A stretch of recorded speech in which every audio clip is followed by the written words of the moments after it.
Hello everyone. पिछले video में हम लोगों ने देखा था कि इंट्रोडक्शन ऑफ ज्योमेट्रिकल प्रोग्रेशन और general term of geometrical progression. इस वीडियो में हम लोग देखेंगे sum of n terms of GP, यानी कि सम ऑफ ज्योमेट्रिकल प्रोग्रेशन के बारे में हम लोग इस वीडियो में चर्चा करेंगे। तो चलिए अब शुरू करते हैं sum of n terms of GP से। ये आखिरकार क्या होता है?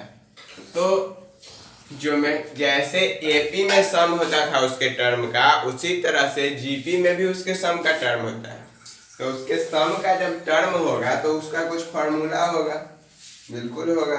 और फार्मूला होगा तो वो फार्मूला क्या है ये भी सुन लीजिए। फार्मूला होता है Sn बराबर a1 माइनस r पर power n by 1 minus r। क्या? Sn बराबर 1 माइनस r पे power n by 1 minus r। और एक और फार्मूला होता है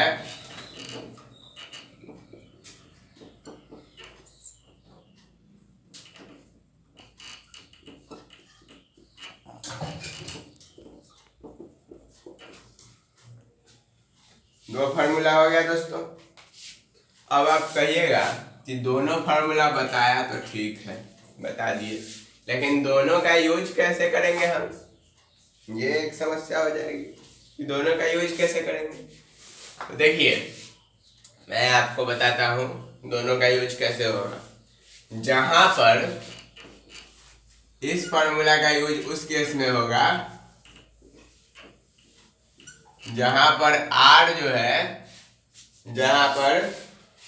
जो है स्मॉलर होगा 1 से। क्या होगा? r जो है स्मॉलर होगा 1 से, वहां पर a इंटू 1 माइनस आर पे power n by 1 minus r formula का यूज होगा। और जहां पर r जो है ग्रेटर होगा 1 से, यहाँ पर r क्या है?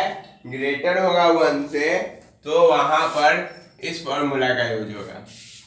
ठीक है, एक कि जहां पर r स्मॉलर हो 1 से, और दूसरा जहां पर कि r क्या हो? ग्रेटर हो 1 से। ठीक है, और r जो है 1 के इक्वल नहीं होना चाहिए। r इक्वल नहीं होना चाहिए 1 के। यदि r इक्वल हो जाता है 1 के, if r is equal to 1, then सम बराबर na होता है formula. n number of terms और इंटू a फर्स्ट टर्म। देखिए यदि r 1 के बराबर हो जाए, मान लीजिए कि फर्स्ट टर्म आपको 4 है, फर्स्ट टर्म आपको 4 है, और यहाँ पर फिर अगला टर्म क्या होगा जब r 1 के बराबर होगा? 4 इंटू आर का r पे पावर 1, तो फिर 4 इंटू आर ही हो जाएगा, तो 4 हो जाएगा, 4 इंटू 1 फिर 4, यानी कि आगे जहां तक भी जाएगा सब जगह सिर्फ 4 को ही लेते चला जाएगा। और तो मान लीजिए कि 10th टर्म तक गया, 10th टर्म तक गया, तो अब पूछा जाए कि 10वां टर्म का सम क्या होगा? तो 4 + 4 + 4 यानी कि 10 बार 4 को जोड़ देंगे तो हम लोग को कितना आ जाएगा? 10वां टर्म का सम आ जाएगा। तो वही बात यहाँ पे कहा, ये n जो है नंबर ऑफ टर्म्स है और a जो है वो फर्स्ट टर्म है, तो 40 है। तो हम लोगों ने 10 बार जब इसको जोड़ा तो भी हमें 40 ही प्राप्त हुआ था, और यदि इस पे डाला तो भी हमें 40 ही प्राप्त हुआ। तो ये तो हो गए आपके 3 अलग अलग तरीके के फॉर्मूला कि जब ऐसा रहे तो क्या होगा, जब वैसा रहे तो क्या होगा। ठीक है, अब देखिए कि जब आपको कुछ प्रॉब्लम इस पे बेस्ड आएगा इनफाइनाइट जीपी का जब प्रॉब्लम इस पे आएगा, तब हम लोग को उसके लिए भी फॉर्मूला होता है। उसके लिए क्या फॉर्मूला होता है? s बराबर a by 1 minus r।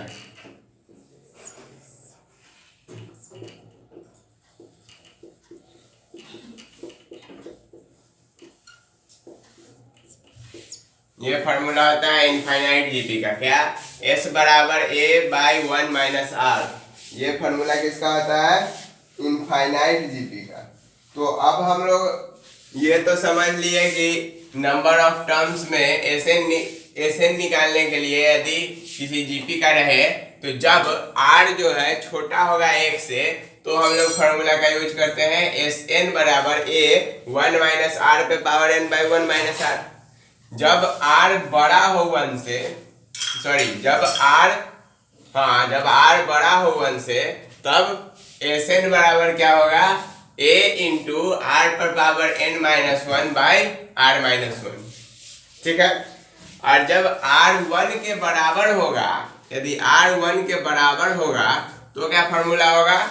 N into A. Clear दोस्तों? ठीक है। और जब इनफाइनाइट जीपी में यदि क्वेश्चन पूछ दिया तो क्या होगा? एस बराबर A by 1 minus R. S बराबर A by 1 minus R. Infinite GP और फाइनाइट जीपी तो आप लोग जानते ही होंगे। जिसमें फाइनाइट नंबर ऑफ टर्म्स होते हैं वो फाइनाइट जीपी, और जिसमें इनफाइनाइट नंबर ऑफ टर्म्स होते हैं वो इनफाइनाइट जीपी। तो जैसे कि इनफाइनाइट जीपी का मैं एग्जांपल देता हूँ, 2 4 8 16 से इनफाइनाइट तक। तो ये हो गया क्या? Infinite GP. और फाइनाइट जीपी जैसे 2 4 8 16 ये यहीं पे खत्म हो गया तो ये हो गया फाइनाइट जीपी। क्लियर? इनफाइनाइट और फाइनाइट जीपी में कंसेप्ट हो गया क्लियर। अब देखिए, अब हम लोग क्या करेंगे कि इस पे based sum of n terms of GP जो है इस पे बेस्ड कुछ क्वेश्चन करेंगे। तो क्वेश्चन भी डिफरेंट टाइप्स के इसमें पूछे जाते हैं। कुछ इस टाइप का क्वेश्चन पूछ लेगा कि आपको दिया हुआ रहेगा, सम दिया हुआ रहेगा गिवन नंबर ऑफ टर्म्स का, और आपको उसका क्या निकालना होगा? सम निकालना होगा आपको गिवन नंबर ऑफ टर्म्स का फाइनाइट जीपी में। जैसे कि 10th टर्म 12th टर्म तक का आपको सम निकालना होगा। तो उसको हम लोग कैसे निकालेंगे वो हम लोग अब देखेंगे।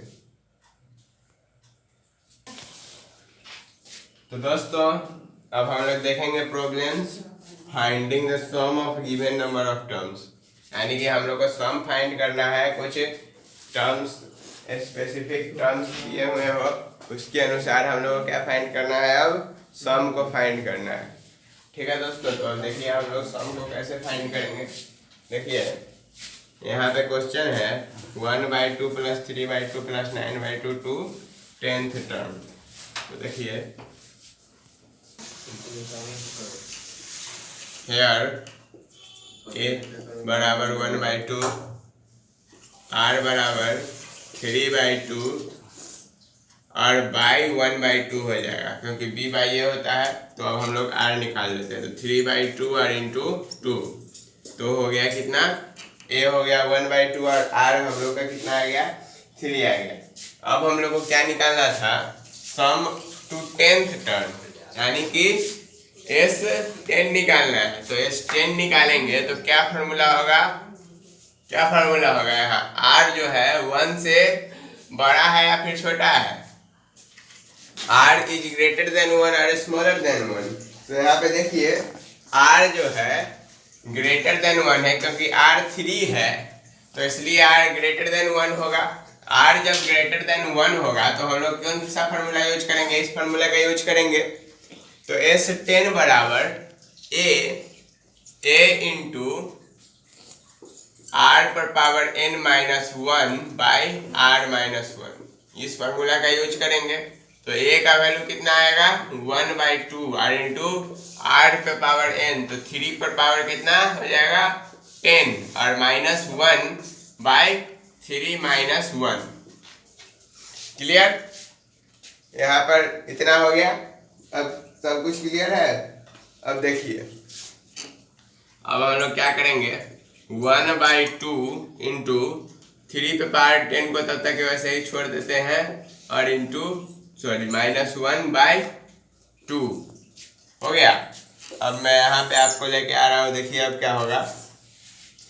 तो 3 पे पावर 10 माइनस 1/2 इंटू 2 हो जाएगा। क्या हो जाएगा? 3 पर पावर 10 माइनस 1/2 इंटू 2 हो जाएगा। तो यहाँ पे हम लोग इसको लिख सकते हैं 1/4 इंटू 3 पर पावर 10-1, ऐसा लिख सकते हैं, पूरा में -1 है।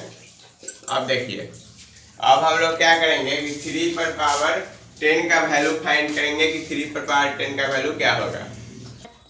तो 3 पर पावर 10 का वैल्यू हो जाएगा आपको 59049, और इसमें से 1 को माइनस कर देंगे, तो 1/4 इंटू 59048। अब 4 से यदि इसको हम लोग डिवाइड देंगे, 4 से यदि इसको हम लोग डिवाइड देंगे तो 4 1 जा 4, 4 4 जा 16, 4 से जा 28, यानी कितना आया 14762। तो यानी कि सम ऑफ 10th टर्म जो होगा, यानी कि 10वां टर्म तक का जो सम होगा वो 14,762 होगा। तो देखा दोस्तों कैसे हम लोग इसके सम को निकालेंगे। जब r बड़ा होगा तो अलग फार्मूला, और जब r छोटा होगा तो उसके लिए हम लोग अलग फार्मूला का यूज करते हैं। अब हम लोग दूसरा जो प्रॉब्लम आता है, यानी कि टाइप 2 का प्रॉब्लम, तो वो किस टाइप का प्रॉब्लम रहता है, वो प्रॉब्लम रहता है आपको इनफाइनाइट जीपी का यदि सम फाइंड करना होगा।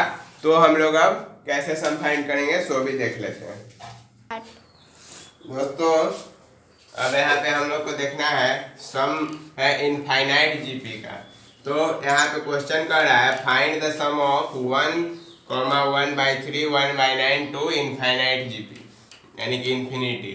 तो अब हम लोग को कैसे इसको फाइंड करना होगा। तो देखिए, हम लोग को इनफाइनाइट जीपी जब रहता है तो हम लोग क्या फार्मूला यूज करते हैं, s बराबर a/1 - r। क्या फार्मूला यूज करते हैं, s बराबर a/1 - r। तो वही फार्मूला यहाँ पे भी यूज करेंगे। तो सबसे पहले हम लोग को a निकालना है। a कितना है, फर्स्ट टर्म हमारा a होता है, तो a हमारा 1 हो गया। अब क्या निकालेंगे हम लोग, r निकालेंगे। r कितना होगा, 1/1/3 हो जाएगा। तो r कितना हो गया, 3 हो गया। r कितना हो गया आपको, 3 हो गया, 1/3 हो गया, 1/3 हो गया। क्योंकि यहाँ पे 1/1/3 नहीं, 1/3 और बाई में 1 रहेगा, क्योंकि सेकेंड में से फर्स्ट को हम लोग डिवाइड करते हैं इसके लिए। तो यहाँ पे r हो गया 1/3, r 1/3 हो गया। अब हम लोग को क्या निकालना है, s निकालना है। तो s का फार्मूला था a/1 - r। तो a कितना है, 1/1 माइनस r का वैल्यू 1/3, तो बराबर 1/3 माइनस 1/3 बराबर 1/2/3, तो बराबर 3/2। क्या हो गया आपको, 3/2 आ गया। तो यही जो सम ऑफ इनफाइनाइट टर्म है ये क्या होगा, 3/2 के बराबर होगा। कितना के बराबर होगा, 3/2 के बराबर होगा। ठीक है दोस्तों, तो इसमें बस आपको सिर्फ फॉर्मूला याद रखना पड़ेगा इनफाइनाइट जीपी का, s बराबर a/1 - r। अब इसमें एक और टाइप का क्वेश्चन पूछा जा सकता है, जैसे कि प्रॉब्लम दिया हुआ हो और उसमें आपको पूछा गया हो कि ये कौन से टर्म में आएगा। मतलब कि n टर्म तक का सम दिया गया हो और आपसे पूछा जाए कि ये जो n टर्म है ये कौन सा टर्म है। तो उस टाइप के क्वेश्चंस को हम लोग कैसे सॉल्व करते हैं सो भी हम लोग अभी देखेंगे। तो दोस्तों यहाँ पे क्वेश्चन पूछ रहा है how many terms of GP 3,3/2 3/4 are needed to give the sum 3069/512। तो देखिए इसको हम लोग कैसे सॉल्व करेंगे। यहाँ क्या है, a बराबर हमारा 3 है, a कितना है 3 है, और r कितना हो जाएगा 3/2 r/3। r कितना हो जाएगा आपको दोस्तों 3/2/3। तो क्या हो जाएगा 3/2 इंटू 1/3। तो r कितना हो गया 1/2 हो गया, r कितना हो गया 1/2। अब देखिए कि हम लोग को यहाँ पे देखना है कि r जो है वह 1 से छोटा है या फिर 1 से बड़ा है। तो यहाँ देखिए r 1/2 है, जो कि 1 से क्या है 1 से क्या है छोटा है, और यदि 1 से r छोटा होता है तो हम लोग इस फार्मूला का यूज करते हैं, इस फार्मूला का यूज करते हैं। तो इसी फार्मूला का यूज करते हुए हम लोग इस क्वेश्चन को अब सॉल्व करेंगे। देखिए एस एन हम लोग को कितना है, एस एन का पहले फॉर्मूला लिख लेते हैं।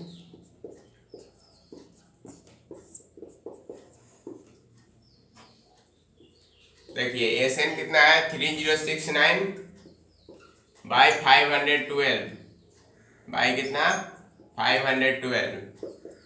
ए कितना हो गया हमारा, ए है आपको 3 और इंटू 1 माइनस 1/2 पर पावर n, 1/2 पर पावर n और बाई 1 माइनस 1/2।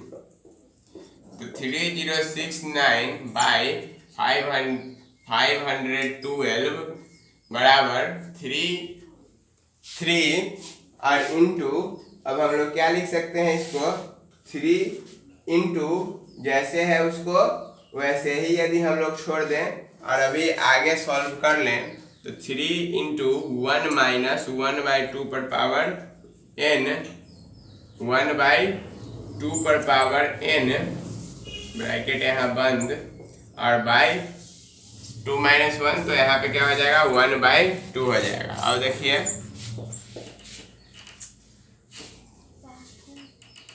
3069 बाई 512 बराबर, अब ये जो 2 है ये हम लोग को जब ऊपर लेके यहाँ पे जा सकते हैं, क्योंकि ये जब पलटेगा तो यहाँ पे ऊपर में आ जाएगा। तो यहाँ पे क्या हो गया 3 इंटू 2, 1 माइनस 1/2 पर पावर कितना हो गया n। तो 3069 बाई 512 बराबर 6, 1 माइनस 1/2 पर पावर n। अब देखिए अब हम लोग इसको क्या करेंगे, अब हम लोग इसको क्या कर सकते हैं कि 6 से कोई कटने वाला है या फिर 6 से कोई मल्टीप्लाई होने वाला है, वैसा टर्म को हम लोग को देखना है। तो 6 से तो मुझे नहीं लगता है कोई भी टर्म कटेगा यहाँ। तो अब हम लोग इसको यहाँ पर ऐसे लिख देते हैं 3069 बाई 512 और इंटू 6 और बराबर 1 माइनस 1/2 पर पावर n। ऐसा यहाँ तक लिख लिए। अब देखिए दोस्तों, ये जो है इसको यदि हम लोग इंटू करें तो क्या आ जाएगा 3069 बाई 3072 बराबर 1 माइनस 1/2 पर पावर n। अब देखिए यहाँ पे क्या हो गया 3069 बाई 3072 माइनस 1 बराबर माइनस 1/2 पर पावर n हो जाएगा, क्योंकि यहाँ पे माइनस हटा दिए हम लोग, माइनस बाहर लग गया। अब देखिए यहाँ पे 3069 माइनस 3072 और बाई 3072 बराबर माइनस 1/2 पर पावर n। तो अब कितना हो गया, ये हो गया -3 बाई 3072 और बराबर माइनस 1/2 पर पावर n। अब देखिए माइनस से हम लोग क्या करेंगे, माइनस को काट देंगे और 3 से 3072 को काटेंगे तो 1/1024 आएगा। कितना आएगा 1/1024। अब देखिए यहाँ पर आ गया 1/1024 बराबर 1/2 पर पावर कितना n। तो अब देखिए 1/2 पर पावर, अब आप इसको यहाँ पे लिख सकते हैं क्योंकि 1024 का वैल्यू 2 पर पावर 10 होता है, तो 1/2 पे पावर 10 बराबर 1/2 पे पावर n।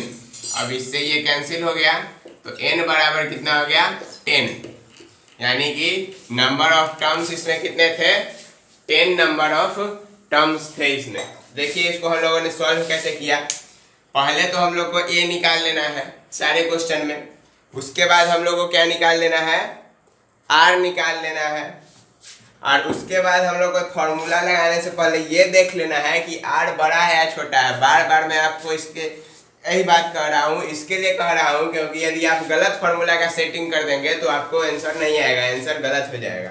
तो इस बात को ध्यान में रखते हुए आप दोनों में से जो भी फार्मूला वहाँ पे सूटेबल होगा आर के हिसाब से यदि आर बड़ा है 1 से तो आर पर power n minus 1 by r minus 1 ये पहले आ जाएगा, यानी कि आर पहले आ जाएगा। और यदि आर छोटा है 1 से तो आर क्या होता है, बाद में चला जाता है।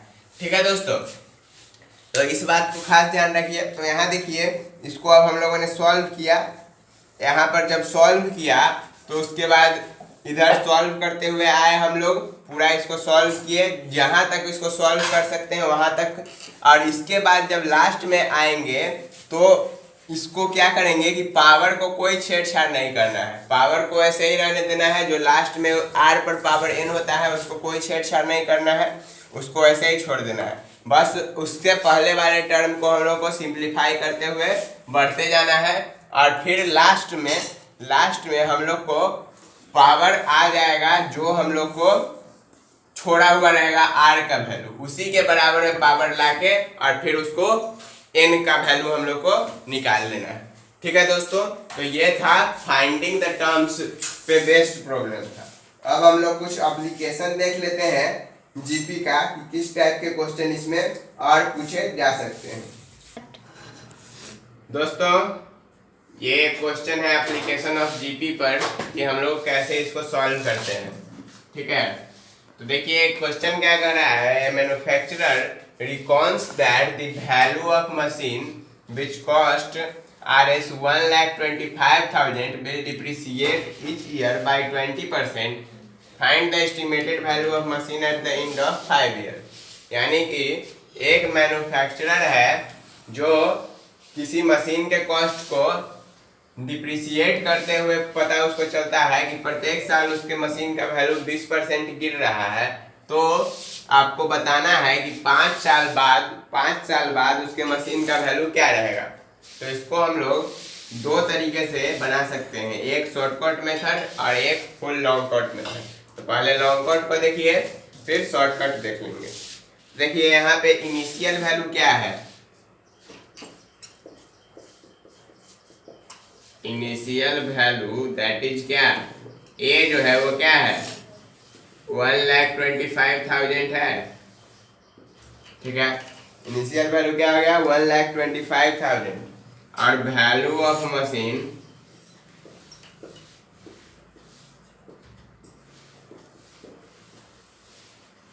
आफ्टर 1 ईयर,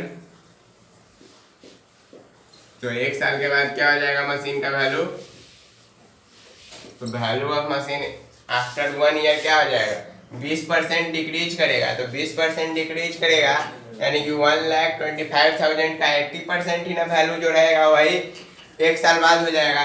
तो 80% निकाल लेंगे 1,25,000 का।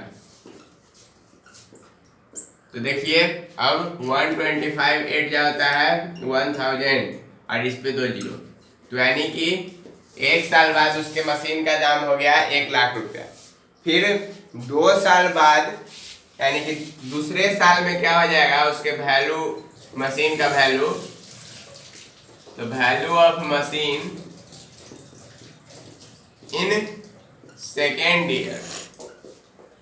तो देखिए फर्स्ट ईयर में वैल्यू था 1 लाख, अब सेकेंड ईयर में 1 लाख का 80% निकालेंगे। 1 लाख का 80% इसके लिए निकालेंगे क्योंकि 1 लाख का 80% इसके लिए निकालेंगे क्योंकि 1 साल में उसका दाम फिर 1 लाख हो गया, और 1 लाख में से जो घटेगा 20%, तो 1 लाख में से ही घटेगा, इसीलिए हम लोग यहाँ पे 1 लाख का 80% निकालेंगे। तो यहाँ आ जाएगा आपको 80,000। कितना आ जाएगा 80,000। तो मतलब कि क्या हो गया, यदि इसको जीपी में लिखे तो 1,25,000, फिर आ गया आपको 1 लाख, और फिर आ गया आपको 80,000, ये आ गया, और आगे फिर 100 है ना, आगे 100। तो देखिए दोस्तों कि तो दोस्तों अब यहाँ पे देखिए जीपी में बन गया क्या 1,25,000, 1,80,000, इस तरह आगे ये बढ़ता जाएगा। तो अब देखिए कि जब ये यहाँ तक आया तो अब आप लोग को ए हम लोग को क्या पता चला 1,25,000, और आर कितना हो गया 1 लाख बाई 1,25,000। तो कितना हो गया, इसको काटेंगे 4 और इसको काटेंगे तो आ जाएगा 5। तो ये हो गया आपको R हमारा आ गया 4/5। ठीक है दोस्तों, R कितना आया 4/5। अब हम लोग को क्या करना है कि इसका 5 साल बाद का वैल्यू निकालना है। तो 5 साल बाद यानी कि T6 निकालना होगा, क्योंकि ये R पर पावर 5 तभी आएगा जब हम लोग T6 निकालेंगे। तो T6 बराबर A इंटू R पर पावर n-1। तो बराबर A का वैल्यू हो गया आपको कितना 1,25,000 और इंटू R का वैल्यू 4/5 पे पावर 5। 6 - 1 तो 5 हो गया। तो 1,25,000 और इंटू अब 4 पर पावर 5 है, तो यानी कि हो जाएगा आपको इसका वैल्यू 256 और 5 पर पावर 5 है तो इसका वैल्यू 3025 आ जाता है। अब देखिए, अब इसको हम लोग को 25 से काटते हैं या फिर 125 से काटे तो यहाँ आया 1000 और 125 से यदि इसको काटे तो यहाँ पे आ जाएगा आपको 25। कितना आ जाएगा 25 और 25 से इसको काटे तो आ जाएगा 40। तो 256 को 40 से इंटू करें तो 10240 यानी कि 10,240 जो हुआ। तो देखिए 10,240 यहाँ पर 3125 हो जाएगा, तब सही है। तो 10,240 जो यहाँ पे हुआ, तो ये क्या हुआ, ये हुआ आपको T6 का वैल्यू अभी तक नहीं आया है। ये T6 का वैल्यू अभी तक नहीं आया है क्योंकि यहाँ पर 1024 होगा। यहाँ पर क्या होगा 1024 होगा। आप सही है ये। तो अब देखिए 1024/3 125। तो अब 1024 को जब 40 से इंटू करेंगे तो 40,000 कितना आ जाएगा 40,960। कितना आ जाएगा 40,960। देखिए हम लोगों ने क्या किया, T6 निकालने के लिए A इंटू R पर पावर n-1 तो 4/5 पे पावर 5, तो इसको तोड़ के और तब हम लोगों ने सॉल्व किया। अब इसका जो शॉर्टकट मेथड था वो भी देख लीजिए, शॉर्टकट मेथड से इसको कैसे सॉल्व करते। शॉर्टकट मेथड में हम लोग डायरेक्ट इस पे कर देते क्या, A बराबर 125,000 था, तो यहाँ पे लिखते T6 बराबर 125,000 और इंटू 1 माइनस, अब R जो था तो 20% डिक्रीज कर रहा था, तो 1 माइनस 20/100 पे पावर 5 कर देते। ये शॉर्टकट मेथड था और इसको जब सॉल्व करेंगे तो अभी हम लोग को इतना ही आएगा दोस्तों। ठीक है, बात क्लियर कि पहले हम लोग को उसको वैल्यू निकाल के या तो पुट कीजिए, नहीं तो डायरेक्ट भी हम लोग शॉर्टकट मेथड से बना सकते हैं। जैसा आपको लगे वैसा, जिसमें आपको समझ में आए। ऐसा नहीं कि अब शॉर्टकट मेथड बना लेना है, समझ में कुछ आ ही नहीं रहा, सब ऊपर से गया, तो ऐसा नहीं करना है दोस्तों। ये था दोनों ट्रिक से मैंने आपको बता दिया, एक फुल ट्रिक और ये एक शॉर्टकट ट्रिक। इसको सॉल्व करेंगे तो अभी हमें इतना ही आएगा। तो आज के लिए बस इतना ही, फिर मिलेंगे अगले वीडियो में जिसमें हम लोग GM that is geometrical mean के बारे में जानेंगे। तब तक के लिए दीजिए इजाजत, धन्यवाद।